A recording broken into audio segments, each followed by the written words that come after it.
Hello everyone. Welcome to केनी studies.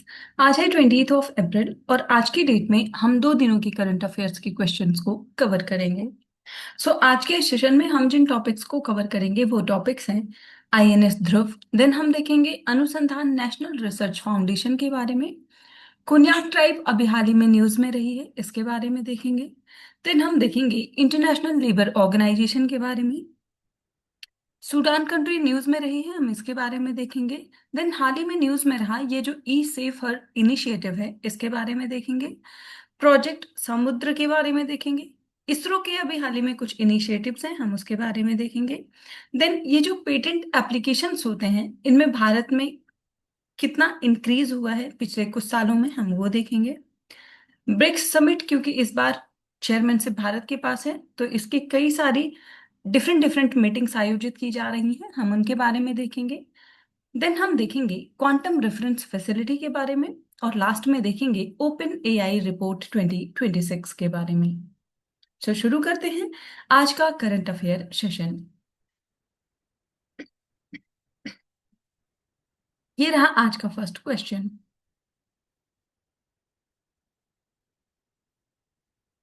With reference to INS Dhruv, consider the following statements। तो यहाँ पर जो INS ध्रुव है उससे संबंधित कुछ कथन दिए गए हैं जिन पर आपको विचार करना है। फर्स्ट स्टेटमेंट है, it is India's nuclear missile tracking and ocean surveillance ship. And second, it is operated by the Indian National Center for Ocean Information Services. And third, it was built by the Hindustan Shipyard Limited in collaboration with the Defense Research and Development Organization. और यहाँ पर आपसे correct statements पूछी जा रही है। आपको बताना है आईएनएस ध्रुव से संबंधित यहाँ पर कितने ऐसे स्टेटमेंट्स हैं जो कि करेक्ट हैं।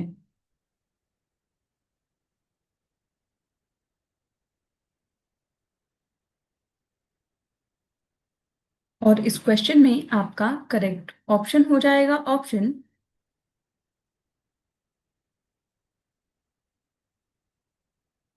बी। यहाँ पर केवल दो ही स्टेटमेंट्स करेक्ट हैं और वो स्टेटमेंट्स हैं फर्स्ट और थर्ड। सेकंड स्टेटमेंट यहाँ पर इनकरेक्ट है, क्योंकि ये जो आईएनएस ध्रुव है ये ऑपरेट किया जाता है jointly by the Indian Navy, the National Technical Research Organisation and the Defence Research and Development Organisation. आप यहाँ डिटेल में देख सकते हैं। So recently, the Indian Navy has deployed its specialized missile tracking and ocean surveillance vessel, जिसका नाम है INS Dhruv, into the Arabian Sea immediately before Pakistan's declared live firing window. ये जो INS ध्रुव है, it is India's first dedicated nuclear missile tracking and ocean surveillance ship. And it was commissioned on the 10th of September 2021, and it was built by the Hindustan Shipyard Limited in collaboration with the Defense Research and Development Organization and the National Technical Research Organization. This ship has capacity to map ocean floors, which aids in the research and detection of enemy submarines, and it is highly secretive strategic asset designed to track ballistic missiles and gather electronic intelligence to support India's missile defense program.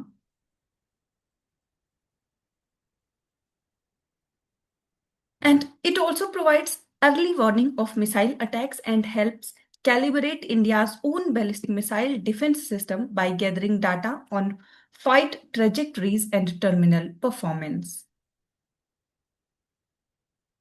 Displacement capacity की बात करें तो it displaces 15,000 tons and it is powered by the two diesel engines in CODAD configuration, each generating 9,000 kilowatt. बढ़ते हैं next question की ओर। Consider the following statements regarding Anusandhan National Research Foundation. यहाँ पर जो अनुसंधान राष्ट्रीय रिसर्च फाउंडेशन है उससे संबंधित कुछ कथन दिए गए हैं जिन पर आपको विचार करना है। फर्स्ट स्टेटमेंट है, it acts as an apex body to provide high level strategic direction of scientific research in India. And second, it is functioning under the Department of Science and Technology. और यहां पर आपसे correct statements पूछी जा रही है। आपको बताना है, ये जो अनुसंधान नेशनल रिसर्च फाउंडेशन है, इससे संबंधित यहां पर कौन से ऐसे स्टेटमेंट्स हैं जो कि करेक्ट हैं।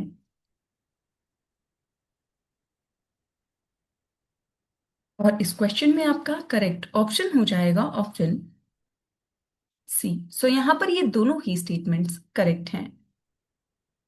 आप देख सकते हैं। So recently, the Union Minister of State for Science and Technology informed that Anusandhan National Research Foundation is developing AI-based platform जिसका नाम है सरल AI। So अनुसंधान नेशनल रिसर्च फाउंडेशन की बात करें तो it was established through the अनुसंधान National Research foundation act 2023 and it is functioning under the Department of Science and Technology.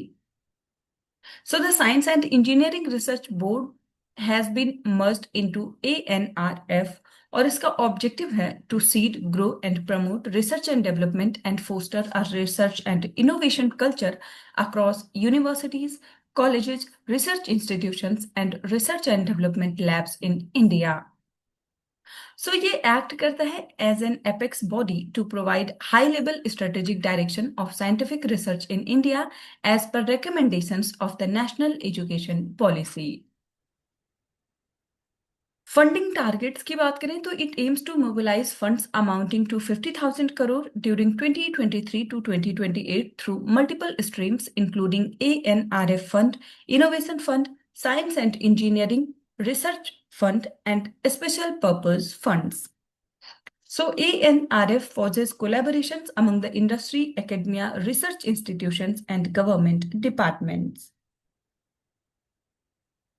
आप ध्यान रखेंगे, ये जो अनुसंधान नेशनल रिसर्च फाउंडेशन है, इसको स्टैब्लिश किया गया 2023 में। बढ़ते हैं नेक्स्ट क्वेश्चन की ओर। Konyak tribe is primarily found in which state? यहां पर आपसे पूछा जा रहा है, ये जो कोन्याक ट्राइब है, ये भारत के किस राज्य में पाई जाती है? आपके ऑप्शंस हैं नागालैंड, बिहार, ओडिशा या फिर गुजरात। और इस क्वेश्चन में आपका करेक्ट ऑप्शन हो जाएगा option A. So Konyak tribe जो है ये पाई जाती है नागालैंड राज्य में। आप देख सकते हैं। So researchers found a traditional herbal formulation used by the Konyak tribe of Nagaland, showing anti-cancer potential, highlighting the importance of indigenous medicinal knowledge. So the Konyaks mainly inhabit Mon district of Nagaland, and the term Konyak is derived from the wo and nyak, जिसका मतलब होता है head and black, meaning men with black hair. So they are of Mongolite origin, and about 95% of the population follows Christianity. Their language belongs to the Sino-Tibetan language family, जो कि एक major Asian linguistic group है। तो आप ध्यान रखेंगे, हाल ही में news में रही ये जो कोन्याक ट्राइब है, ये संबंधित है नागालैंड राज्य से। बढ़ते हैं नेक्स्ट क्वेश्चन की ओर। Which organization released the report titled Universal Social Protection in Changing Labor Markets? यहां पर आपसे पूछा जा रहा है, बदलते श्रम बाजारों में सार्वभौमिक सामाजिक संरक्षण शीर्षक वाली जो रिपोर्ट हाल ही में आई है, वो किस संगठन के द्वारा जारी की गई है? आपके ऑप्शंस हैं International Labour Organisation, second World Bank, third United Nations Development Programme या फिर इंटरनेशनल मॉनिटरी फंड।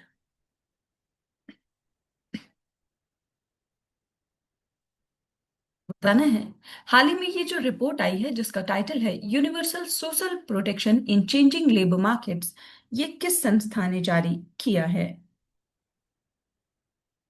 और इस क्वेश्चन में आपका करेक्ट ऑप्शन हो जाएगा ऑप्शन ए। सो ये रिलीज किया है इंटरनेशनल लेबर ऑर्गेनाइजेशन ने। आप देख सकते हैं the International Labour Organisation report Universal social protection in changing labor markets, protecting workers in all types of employment stresses, strengthening social protection for all workers.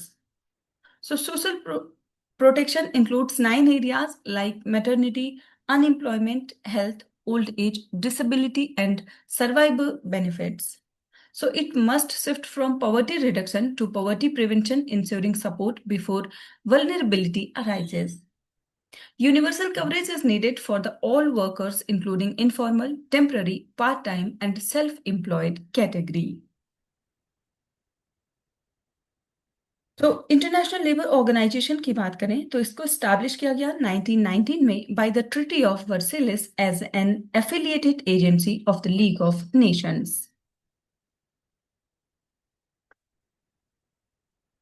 और इसका जो हेडक्वार्टर है वो है जिनेवा, स्विट्जरलैंड में। बढ़ते हैं नेक्स्ट क्वेश्चन की ओर।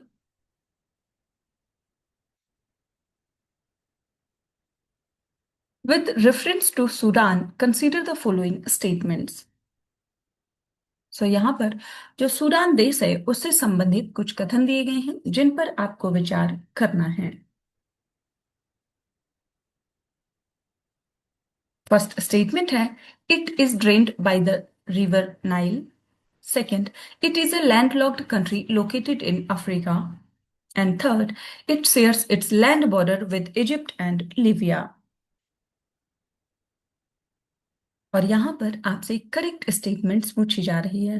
आपको बताना है सूडान से संबंधित यहाँ पर कितने ऐसे स्टेटमेंट्स हैं जो कि करेक्ट हैं।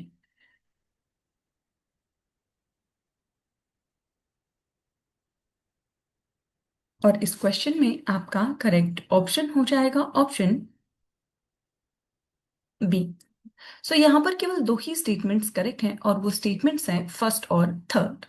सेकंड स्टेटमेंट इनकरेक्ट है क्योंकि सूडान लैंड लॉक्ड कंट्री नहीं है, ये अपना बॉर्डर शेयर करती है रेड सी से। आप देख सकते हैं Sudan is a north east African country और इसकी जो बॉर्डरिंग कंट्रीज हैं वो है South Sudan, Ethiopia, Eritrea, Egypt, Libya, Chad, Central African Republic and it also shares its border with the Red C.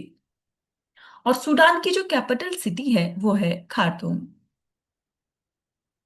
This country, Sudan, is mainly composed of vast plains and plateaus that are drained by the Nile River and its tributaries. साथ ही climate की बात करें तो the climate of Sudan varies from north to south. The northern part of Sudan is a desert climate receiving little rainfall shifting to semi arid and the tropical savanna toward the south. Rivers की बात करें तो the Nile river system is the dominant geographical feature running from south to north across the country and draining all streams and rivers of Sudan.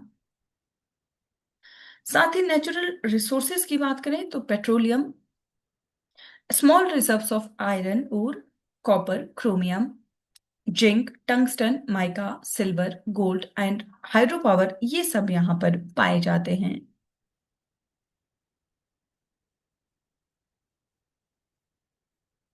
अभी हाल ही में ये Sudan काफी news में रहा because according to a new report by the United Nations agency UN Women, sexual violence against women and girls in Sudan has increased sharply during the country's ongoing conflict. बढ़ते हैं next question की ओर।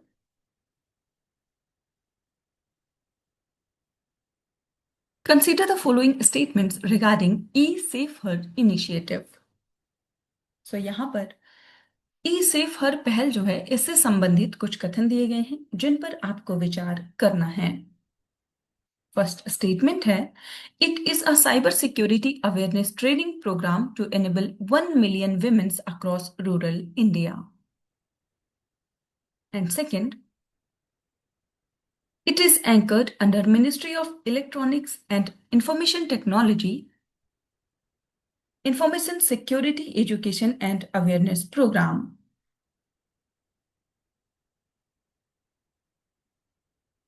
आपको बताना है ये जो ई safe हर initiative है इससे संबंधित यहाँ पर कौन से ऐसे स्टेटमेंट्स हैं जो कि करेक्ट हैं।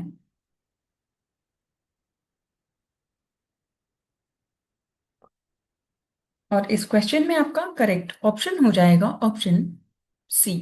सो यहाँ पर ये दोनों ही स्टेटमेंट्स करेक्ट हैं। So recently, CDEC Hyderabad, a scientific society under the Ministry of Electronics and Information Technology under Government of India and Reliance Foundation announced the launch of eSafe initiative. So ये जो initiative है, it is a cyber security awareness training program to enable 1 million women across rural India. And it aims to strengthen last mile cybersecurity awareness, particularly among women in rural India who are increasingly engaging with the digital platforms for financial transactions, livelihoods, and access to essential services. So this initiative is anchored under Ministry of Electronics and IT's Information Security Education and Awareness Program through CDEC Hyderabad. साथ ही target और duration की बात करें तो इसका target है to empower 1 million cyber Sakhis in rural India over the next 3 years।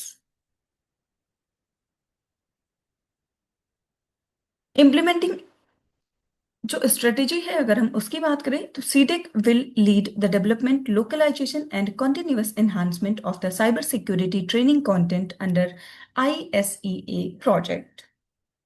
And this initiative will be started first in Madhya Pradesh and Odisha and expanded nationwide in the phased manner.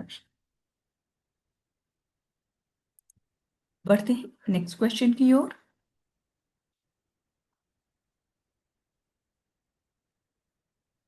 Is the primary objective of the project Samudra in as outlined in the Reserve Bank of India's Utkarsh 2029 strategy। यहां पर आपसे पूछा जा रहा है भारतीय reserve bank की जो उत्कर्ष 2029 रणनीति है उसमें उल्लिखित जो प्रोजेक्ट समुद्र है या मुद्रा है उसका प्राथमिक उद्देश्य क्या है। आपके ऑप्शंस हैं modernising currency management, second expanding central bank digital currency for cross border payments, third scaling up the unified lending interface to widen credit access या फिर developing regulatory frameworks for quantum computing. आपको बताना है RBI का जो उत्कर्ष 2029 strategy है उसमें उल्लेखित जो प्रोजेक्ट सा मुद्रा है उसका प्राथमिक उद्देश्य क्या है।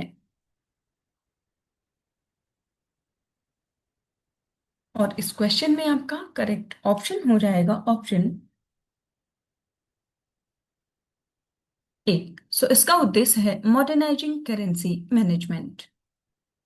आप देख सकते हैं the Reserve Bank of India has unveiled its medium term strategy framework जो कि है Utkarsh 2029 to be implemented from April 2026 to March 2029। So project Samudra, as per the Utkarsh 2029 framework, this specific project is a long-term initiative dedicated to modernizing currency management. While the strategy mentions expanding central bank digital currency, its primary goal is to ensure efficient cross-border payments, not currency management modernization.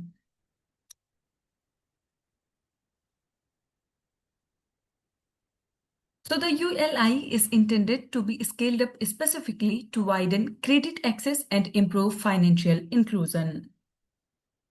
So RBI का plan है to develop regulatory frameworks for advanced technologies like artificial intelligence and quantum computing to address evolving technological challenges. And the core logic is that Project Samudra is designated name for the modernization of physical and traditional currency infrastructure within the 2026 and 2029 roadmap.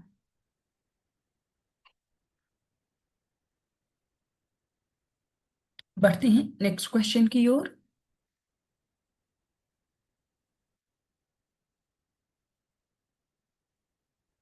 According to the announcement by the ISRO chairman V. Narayanan in April 2026, what is the target year for the launch of the first module of proposed Indian space station? यहां पर आपसे पूछा जा रहा है, इसरो के अध्यक्ष we Narayanan द्वारा अप्रैल 2026 में की गई घोषणा के अनुसार जो प्रस्तावित भारतीय अंतरिक्ष स्टेशन है उसके पहले मॉड्यूल के प्रक्षेपण का लक्ष्य वर्ष क्या है? आपके ऑप्शंस हैं 2027, 2026, 2028 या फिर 2030।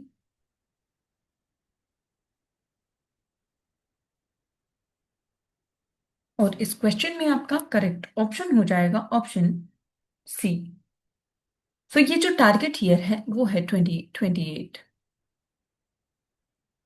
आप देख सकते हैं, the Department of Post Karnataka postal circle unveiled commemorative postage stamp and souvenir sheets celebrating ISRO's human space flight programme in April on April 12th 2026। So ISRO के जो चेयरमैन है वी नारायणन, उन्होंने रिवील किया that the first module of the Indian Space Station is targeted for the launch by 2028 and the space station will consist of 52-ton flight modules. Options like 2024, 26 and 2030 are incorrect as per the specific target mentioned by the chairman for the first module launch in 2028। तो आप ध्यान रखेंगे, Indian Space station का जो first module है उसका target है 2028। The chairman also detailed the roadmap for Gaganyaan, which includes 3 crewed missions followed by a fully safe crewed mission। बढ़ते हैं नेक्स्ट क्वेश्चन की ओर।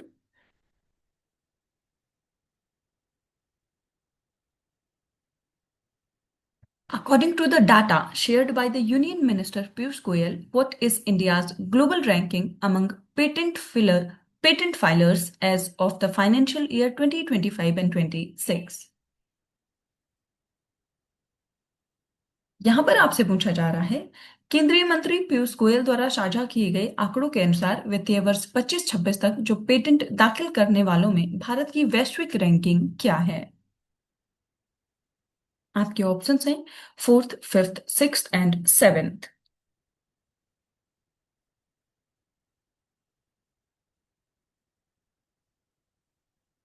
क्वेश्चन में आपका करेक्ट ऑप्शन हो जाएगा ऑप्शन सी। सो ग्लोबल जो पेटेंट फाइलर्स रैंकिंग है उसमें भारत की रैंक है 6th। आप देख सकते हैं, India recorded a historic high in patent application filing, reaching over 1.43 lakh in the financial year 25 and 26, reflecting a significant growth in country's intellectual property ecosystem। So, according to Commerce and Industry Minister Piyush Goyal, according to Minister, India has emerged as the world's 6th largest patent filer। So, patent application filings increased by 30.2% to 1,43,729 in 2025 and 26 compared to 1,10,375 in the previous fiscal year।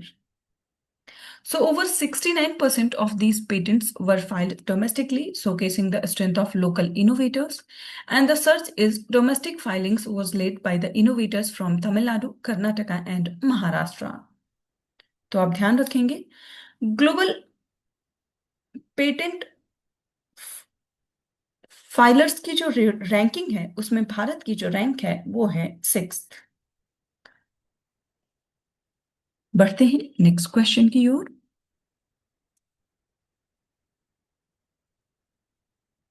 Where was the first BRICS Health Working Group Meeting 2026 held? यहां पर आपसे पूछा जा रहा है, BRICS स्वास्थ्य कार्य समूह की जो पहली बैठक है वो 2026 में कहां पर आयोजित की गई? आपके ऑप्शंस हैं न्यू दिल्ली, चेन्नई, हैदराबाद या फिर बेंगलुरु। और इस क्वेश्चन में आपका करेक्ट ऑप्शन हो जाएगा option A. So BRICS health working groups की जो मीटिंग हुई है वो हुई है नई दिल्ली में। आप देख सकते हैं the Ministry of Health and Family Welfare chaired the first health working group meeting under the BRICS framework in New Delhi in 2026. So the meeting brought together representatives from 9 BRICS countries, including Brazil, Russia, India, China, South Africa, Egypt, Ethiopia, UAE, and Indonesia. So India, as BRICS Chair 2026, adopted the theme Building for Resilience, Innovation, Cooperation, and Sustainability. It focused on strengthening cooperation in public health, including communicable and non-communicable diseases and health systems. So India proposed new priorities of promoting healthy lifestyles and improving mental health and wellness. Question की ओर, which educational institution has become the first and only university in India to establish the Quantum Research Facility as inaugurated in April 2026? यहाँ पर आपसे पूछा जा रहा है कि कौन सा शैक्षणिक संस्थान भारत का पहला और एकमात्र विश्वविद्यालय बन गया है जिसने क्वांटम रेफरेंस फैसिलिटी की स्थापना की है, जिसका उद्घाटन हाल ही में यानी कि अप्रैल 2026 में किया गया है। आपके ऑप्शंस हैं Indian Institute of Technology Madras, second Tata Institute of Fundamental Research, third SRM University Andhra Pradesh या फिर Indian Institute of Science Bengaluru. आपको बताना है कि इंडिया की फर्स्ट एंड ओनली यूनिवर्सिटी कौन सी है जिसने स्टैब्लिश किया है क्वांटम रेफरेंस फैसिलिटी। और इस क्वेश्चन में आपका करेक्ट ऑप्शन हो जाएगा ऑप्शन सी। ये यूनिवर्सिटी है SRM university of Andhra Pradesh. आप देख सकते हैं on the world quantum day, जो कि हम सेलिब्रेट करते हैं 15 अप्रैल को, SRM University Andhra Pradesh established India's first and only university-based quantum reference facility in Amravati. So SRM University is the first university in India to house a quantum reference facility, marking a significant step in the nation's deep tech ecosystem.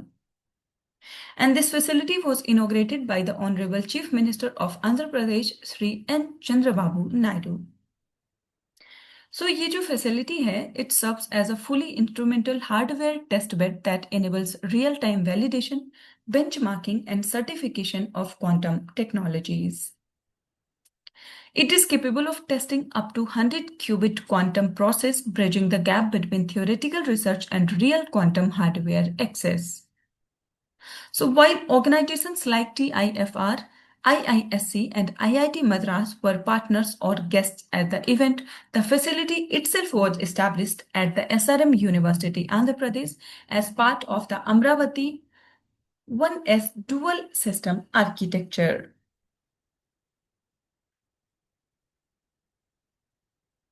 बढ़ते हैं next question की ओर।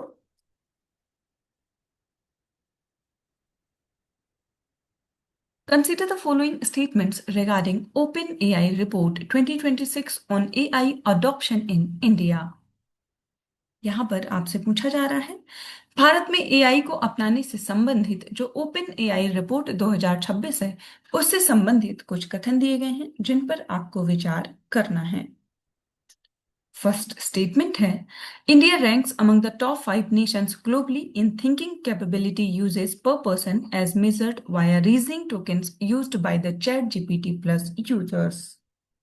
And second, AI adoption in India is approximately 3 times more concentrated in leading cities compared to the nations like US, UK, Brazil and Germany.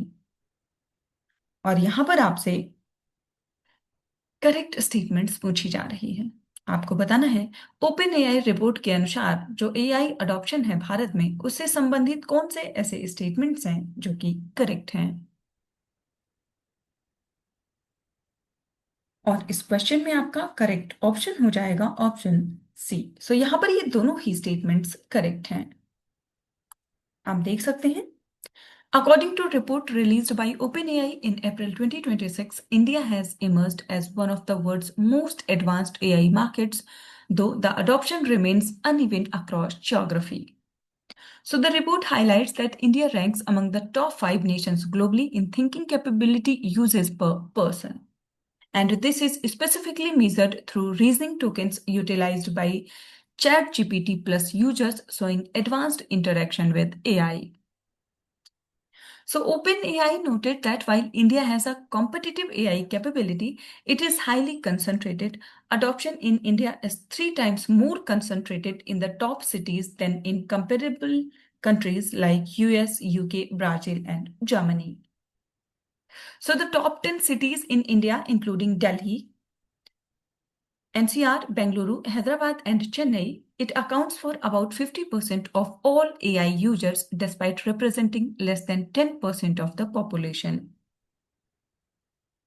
सो आप ध्यान रखेंगे जो Delhi NCR है वहां पर रिकॉर्ड किया गया है highest population penetration of chat GPT in the country. So आज के करंट अफेयर सेशन में इतना ही। Thank you for watching. Do like share and subscribe.